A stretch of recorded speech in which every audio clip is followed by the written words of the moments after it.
using social media apps without installing their apps on your devices. However, to use any of these accounts, you first need to download these apps separately on your device from Play Store.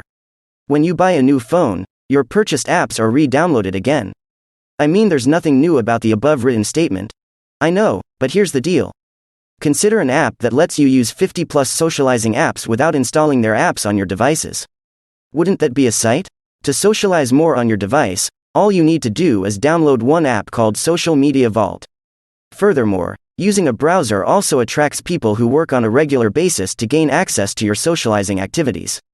To gain access, one must provide a passcode, which is known only to you, and thus reduces the risk of any suspicious activity.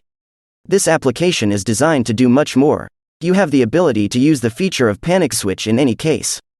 This app simply clicks the image of such unauthorized user using the front camera and lets you capture the culprit quite easily.